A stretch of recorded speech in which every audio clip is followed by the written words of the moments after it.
Good morning. अभी तक हमने आप लोगों को जिसमें नोटोकॉर्ड नहीं पाई जाती उन जीव के बारे में बताया। वो बहुकोशिकीय तो होते हैं लेकिन उनमें किसी प्रकार की नोटोकॉर्ड नहीं पाई जाती है, इसलिए उनको इनवर्टिब्रेट या अकशेरुकी जंतु कहा जाता है। अब हम आपको आज से बता रहे हैं कॉर्डेट के जंतु जिसमें नोटोकॉर्ड पाई जाती है, उनको कहते हैं कॉर्डेटा। इनकी 56,000 जातियाँ पाई जाती हैं।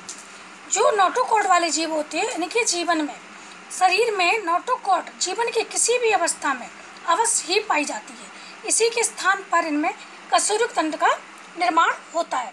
नोटोकॉर्ड पहले रहती है, फिर वही बाद में जाके कशेरुक तंत्र का निर्माण करती है। कॉर्डेट का शरीर द्विपार्श्व सम्मति का होता है, देह गुह्य होता है तथा त्रिजन स्तरीय होता है। किसी न किसी अवस्था में ग्रसनी में इसमें गिल दरारें जोड़े में पाई जाती हैं। शरीर मध्य पृष्ठतल में मस्तिष्क से लेकर शरीर के पिछले सिरे तक खोखली तंत्र का तंत्र पाई जाती है। हृदय इसमें देह गुहा में अधर तल पर पाया जाता है। रुधिर परिसंचरण तंत्र बंद प्रकार का होता है।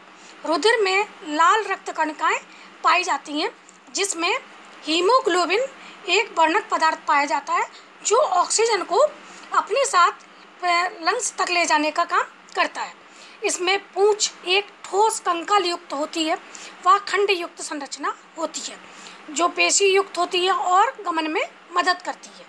तो कॉर्डेटा संघ के ये इसके मुख्य लक्षण होते हैं और कॉर्डेटा संघ को दो ग्रुप में बांटा गया है। एक ग्रुप स्क्रेनिया और दूसरा क्रेनिएटा।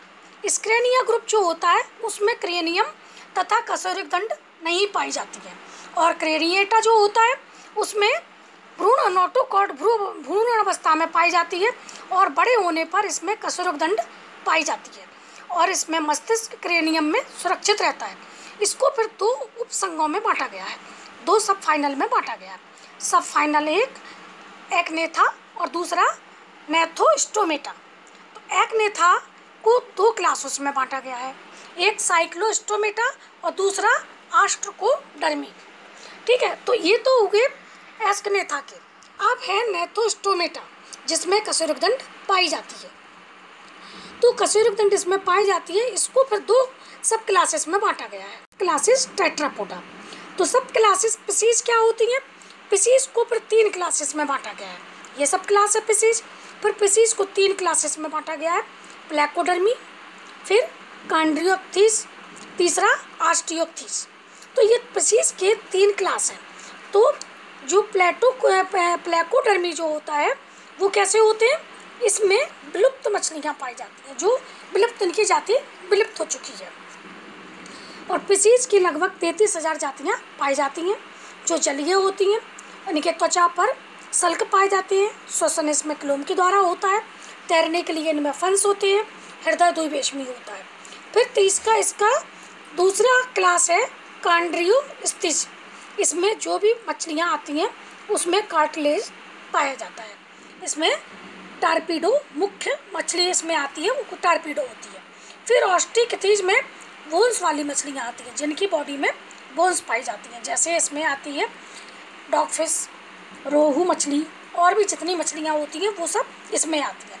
अब इसी को हम लोग फिर बाद में पूरा उससे पढ़ेंगे। इसके बाद दूसरा सब क्लास है टेट्रापोडा। टेट्रापोडा को चार सब क्लासेस में बांटा गया। Class amphibia, class reptilia, class Abies और क्लास मैमिलिया। तो क्लास मतलब वर्ग, एम्फीबिया वर्ग, रेप्टिलिया वर्ग, एबीज वर्ग और मैमिलिया वर्ग। फिर इनके बारे में अलग अलग सबके बारे में पढ़ना होगा।